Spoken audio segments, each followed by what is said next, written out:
Hello everyone, so I am Charudat Malhara and I just completed my master's in social innovation and entrepreneurship from Tata Institute of Social Sciences, Tuljapur campus. And during my course, I started a social enterprise called Dream Unlimited. It's a organization which works in the education sector.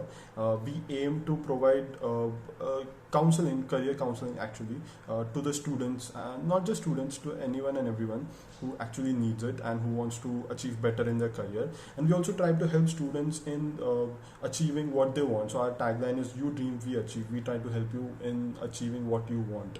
So for example, as you guys are preparing for test entrance exams, so we are here, we are trying to provide PI tips and tricks on how to crack PI. Similarly, if there is someone who wants to do MBA, or if someone wants to do medicine and is preparing for NEET, or if there is some engineer and who wants to go get into IITs or JEE, he's preparing for JEE or something, anything. So we try to help those students and professionals, everyone, and we try to do it everything at affordable prices, because we believe that the educational services should not remain limited to the elite class of the society, but it should be affordable and should be accessible by everyone and everywhere across the country. So that is our aim. And without taking much of your time, let's start with this video. So the main content of this video is I'll be specifically talking about my experience on how I prepared and how I cracked my test PI, because you guys don't have PIT. Luckily 2020 batch doesn't have PIT. I mean, it is depends. Some might think it is lucky, they are lucky, but some might feel, oh no, yaar, I wish I had PIT. So first thing is, guys, don't think so much about whether you'll be able to get into TIS or not, because because you guys might be thinking that TISnet, the pattern has changed in the last moment, because so nothing is in our hand, not in my hand, not in your hand, not in TIS admin's hand, because it is due to this pandemic, and because of that they had to take this decision of cutting down, or cancelling of PIT, and they had given 60% weightage to TISnet, which earlier was only the qualifying test, and now they have given 40% to PI. So whatever is done is done. We can't do anything. We can't improve our scores in TISnet. But what we can do right now is we have around 10 days of time. Today is 28th of May, and the Mumbai and Tuljapur sessions for PI should start by around 8th of June. I'm not sure if Mumbai starts earlier or Tuljapur starts before, but at the time it should start, and your preparation should, on a safer side, you should be able to complete all your preparation by 8th of June. So here are some of my tips and tricks on how I cleared my PI. I'll share them with you. If you have any questions, if you have any doubts, you can write it down to us on our the comment section. So we'll in the next video we'll try to help you with the answers. Also, what I'm doing is, on this channel we are trying to bring in 2-3 people, and everyone will be sharing his experience, so that you get a better understanding about how to go about it, how to practice PI. So first thing is, the most important, I wouldn't say most important, but the most basic thing that you need to prepare is these 3 questions. So the first question is, tell me about yourself. In this tell me about yourself, it should have all the professional information about yourself, as in you did your graduation from this college, you did your if you are done already your masters, if you're doing masters again, you did your masters here, you did your schooling this year, and if you have some work in this sector, then you could talk about that. If you have some voluntary experience in social development sector, you could talk about that. You could talk about your extracurricular activities, okay, and basic about where you come from. If you come from a rural place, then you could tell that. If you're applying for rural school of rural development, that might be an advantage, so you could do that. So what is important here is, so interviewer won't have a fixed amount of won't have fixed questions for you for your PI. Okay, it all depends on the flow and how you answer. Suppose this question, tell me about yourself, is very important. So here you should only talk about those things which are your strength, and if someone asks about any of those, you should be able to answer them. For example, in my case, I did before joining TIS, because I was from commerce background, and I wanted to get into social development sector, and I was not I thought ki if I want to get into TIS, I should have WorkX, and I should have at least some understanding of social development sector. So I worked with a few social enterprises, and I worked with Yes Foundation. I did a fellowship there. So that helped me in my thing. So I told about that. I have worked in this sector already. So all the questions came on those, how was your experience working with this organization, and what did you learn. So similarly, you should also answer in such a way that those questions you can actually design your interview. I mean, not design, you can give direction to your interview. So based on the answer, be very careful of what you're speaking. Don't bluff anything, but try to be very accurate in what they're telling. Second question would be could be important questions is why TISS? Why do you want to come to TISS? So this is something that you need to prepare well. For me, it was because TISS is it has a lot of that is actually my customized answer. I won't be telling you because people have told me not to share those answers with you. So the second question is why TISS? So why TISS is another very important question that a lot of interviewer ask. You need to think about why you want to get into this. This I can't tell you. This is your view, your views, your opinions of why you want to get into this. And the third one is why XYZ course. So for example, if you're applying for social entrepreneurship, so you need to have firstly basic understanding about that course, and then based on that you should be able to connect that course with you with your maybe previous experience or maybe your education, and in that way you should be able to tell, yeah, this is the reason why I want to do this course. So for example, I said I have worked in social development sector, I worked with few NGOs, I worked with few CSR organizations, and I thought if I want to actually create a social impact, I thought social entrepreneurship is the best way to do it, and that is the reason why I want to get into social entrepreneurship. And I also said that I come from a Marwadi background and I'm good with entrepreneurship. I have that business acumen. So, and I also have a lot of interest in the social development sector. So both when I combine both of them, it would be a great combination for me. And that is the reason why I want to get into this course. So that is what my answer was. But you could make an answer for yourself, and that would be specific to you. Then the second thing is DAF. For DAF, I'm making another video in which I'll be covering all the important parts. Actually, DAF, as I said, it's a very subjective thing. For some people, they might not go through DAF, but for some, like for me, they went through DAF very detailed. They read all the lines, and they asked a lot of questions from that. So my suggestion would be, in a brief, that you write your DF very properly. Make sure you write in neat and tidy handwriting. It should be eligible. It should be you should be able to read it. Anyone should be able to read it, and you should not have any fake information or any false information in that. Make sure that whatever you are writing, if a person asks you a question, you should be able to answer it.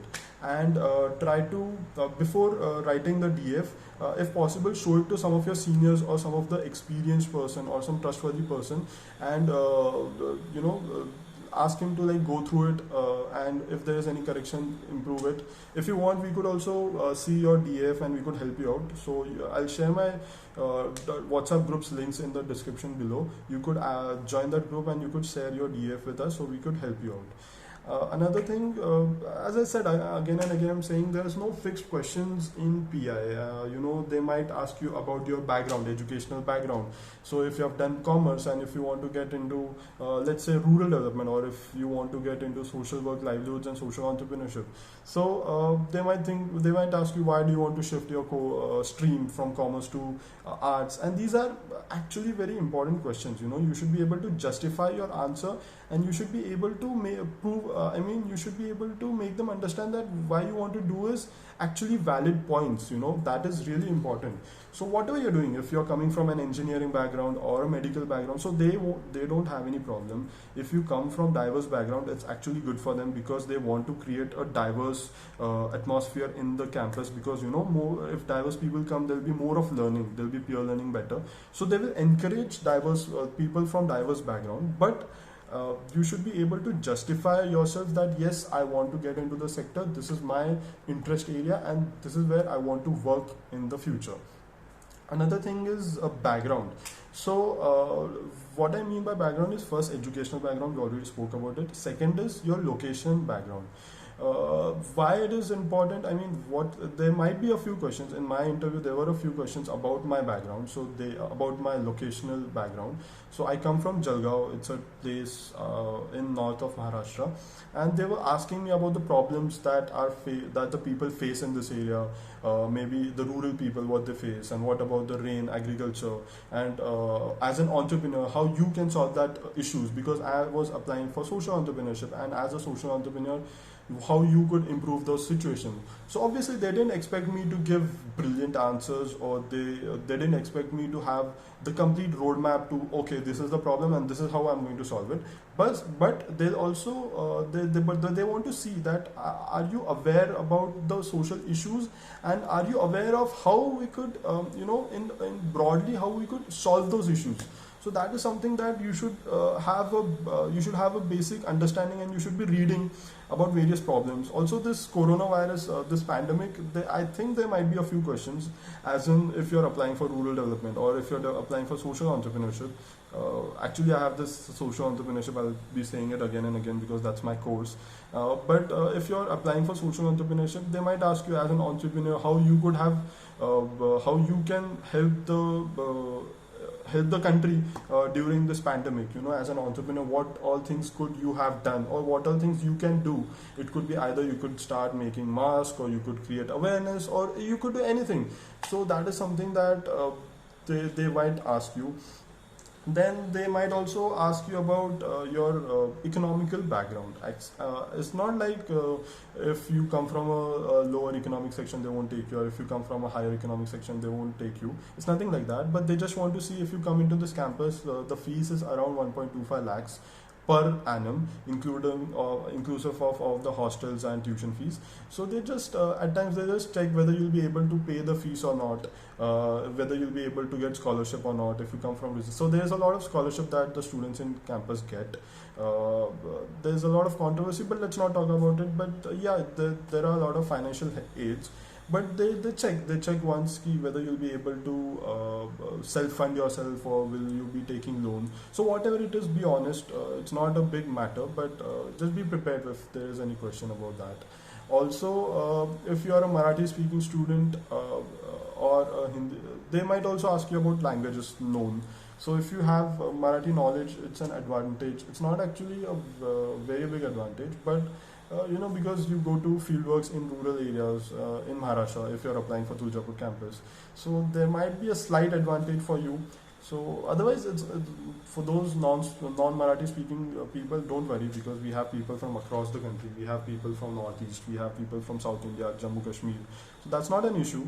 But yeah, if in case you have a Marathi language, if you know it would be great. It will be better, not great. It will be better. Then also, I think you should read a little bit about TIS, as in if you're applying for Hyderabad campus, read about Hyderabad campus, read about Tuljapur campus, and suppose if you're applying for Tuljapur, so you could read that, you could know about the location where Tuljapur is, what are the problems that area faces. So it's a Tuljapur is a part of Usmanabad district. Usmanabad district is a part of the Marathwada region of Maharashtra. It's a drought-prone region, and most of the economy is based on agriculture. So just read about the area, about Tuljapur, about this area, and what are the social issues and how you could improve. And read about this, how did it start, and the culture, the social, the values that it has. So you could it could have a little bit more advantage for you. Then these are a few specific questions, the specific preparation tips for social entrepreneurship students.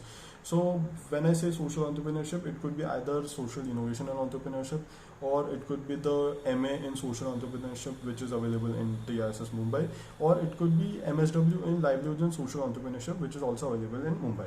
So for these courses, there are specific things that I would like to tell you is, first thing is read about what is social enterprise is, and what is a normal enterprise, and what is the difference between both of them. Again, like I said, you do not need to have a detailed detailed, very concrete answer about it, but you should have a basic understanding about the difference between both of them. Then, as I've said earlier, read about a few social entrepreneurship models in India. Maybe it could. So the models I would just tell you is hybrid model. There is for-profit model. There's not-for-profit organization. So just read about it, and if you know about few social enterprises, there are a lot of social enterprises in India, and it's a new concept though. But there are many organizations here in India, so you could just read about it and know better understanding about what it is, and also read a few more things. So, as an entrepreneur, what skills do you have, and what are the sectors there where you want to work in? Also, for me, they asked me, if you get into this course, do you have a business plan ready, as in if you start working, if you do you have any idea in your mind? So in case if you have a idea, a social enterprise idea, that this is what I want to do, suppose I want to work in education sector, or health sector, or environment sector, environment, so that will be an advantage for you. But obviously, you can also say that I'm not ready with an idea right sorry I'm not ready with the idea right now, but I'll be coming up with it, but I'm really interested in working with this. So with that, I think I have covered most of the basic, not basic, a little bit more detail, a little bit more about PI. And I would just say that best of luck, prepare really well. Read about your graduation courses, whatever you have done in your graduation, because there might be a few questions about it. Read about the current issues that are facing in the India, current issues in India and abroad. Obviously, you need to read about coronavirus, because it might be a hot topic in interviews. We never know. Test interviews are a little unexpected. We never know what kind of questions they're asking, but at the same time, it's not very difficult. It's easy to get in, and we hope that all of you who are watching this video, we hope that you all come to campus, as in you become a student, you crack the PI, and you become our juniors, and will be really great seeing you all at campus. One thing is, this is amazing. The life here is really good. You'll have a lot of fun. You'll have a lot of great experiences. You'll have good discussion here on various topics, and if it's a great place. I mean, it's the best in India for social, for social work. I mean, social sciences. It's the best campus, best university. So yeah, best of luck, and I wish that all of you pass and come with flying colors. Thank you so much.